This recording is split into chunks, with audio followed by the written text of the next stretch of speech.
Hey, I'm Gab Carlton. And I'm Rob Sams. How you going? Welcome back. This is the next in a series of our videos where we're hoping to share some of our learning around how we deal with risk and safety. Today we're going to understand or talk about how understanding perception is critical if we are going to deal with risk.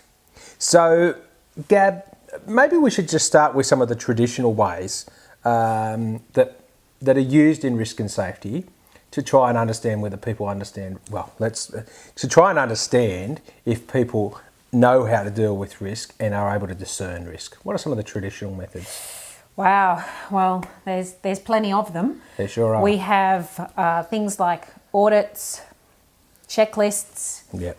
Wow, now I've got a mental blank. Inspections. Oh, inspections. We do loads of stuff like that, hey? Well, we do, and really what we call this is telling. Yeah. Yeah, and I guess the telling is really around, it's usually one way. An audit certainly might be asking questions, but it's asking specific questions with an answer really that people have in mind. And we're auditing a process. And when we talk to people in risk and safety, I mean, how many times have people said, they figure out what the auditors are looking for, and they've almost got the pile ready to go. You're ready to audit this, and away we go. And look, I think we should acknowledge that those approaches certainly are useful. A pre-start check before using a forklift or any vehicle, has its uses, doesn't it? Really? Well, it does. I guess we just need to go that little bit further and ask what are we really wanting here? Yeah, exactly. And they have their limitations. Mm-hmm. So the traditional methods, inspecting and auditing and checking and all those things, they focus on objects and the risks associated with objects. Mm-hmm. The approach that we take and that we're most interested in, and the piece that's really often missing, is how do we understand whether people really get the risks associated with the job that they're doing. So what might be an alternative approach, Gab? What are some of the approaches that you take? Well, it's something that I certainly do differently these days and have been doing for a little while now. Yeah. And it's all about asking questions, but it's not just any question. It's a conversation. It's getting a person to tell a story, and I'm not talking about a lengthy story. Yeah. It only necessarily needs to be 1 or 2 minutes, not even that. Yeah.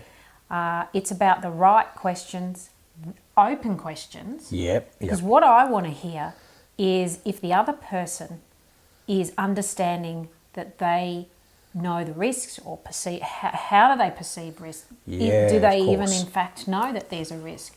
And how do I know that? If I'm just telling someone, they're not thinking, and quite often they're not, as you know, we shut down.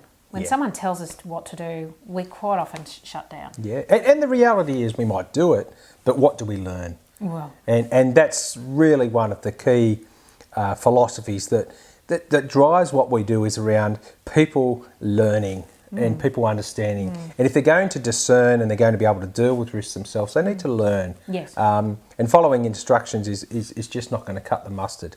No. So Gab, when you are having those conversations, what are the kind of things that you might hear? So we talk about things like risk IQs. Maybe if you could just talk us through what are the kind of things you might listen for that might be a cue? Okay, because quite often the attitude towards their work or the work environment of that particular person can be the risk. Yeah, sure. And it's unconscious in some instances; they're not even aware. Some of the things that we listen out for is overconfidence. Yes. Okay. So how might that play out? What might you hear someone say? You might ask a question.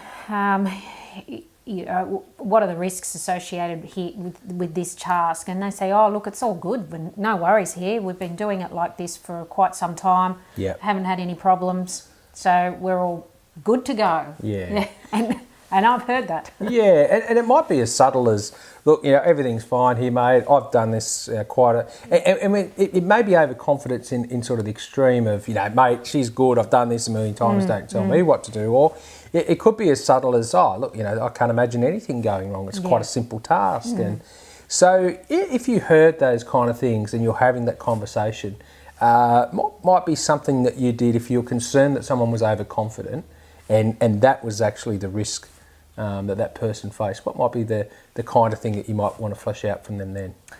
Well, I'd want to ask how they would manage particular risks associated with their job, because I'd want to hear how they work through particular things. Yeah. And sometimes what I want to try and get them to do is entertain doubt. An overconfident person. Yes. Okay. Start sort of, and you said it. It's about possibilities and imagination.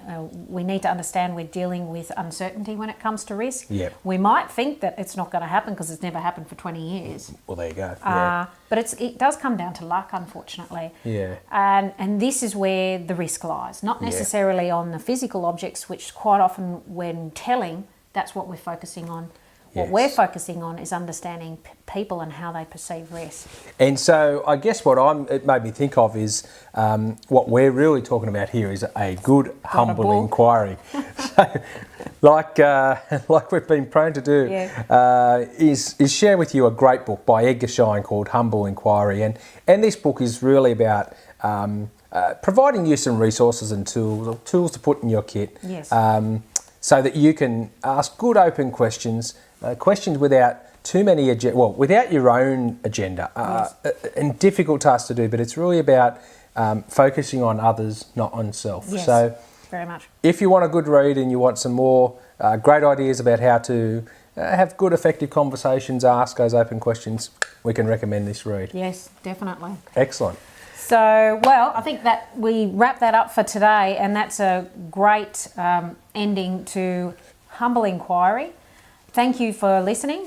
If you want more information, put some comments down, and look forward to the next video in the series. See you next time. Thank you, bye. Bye.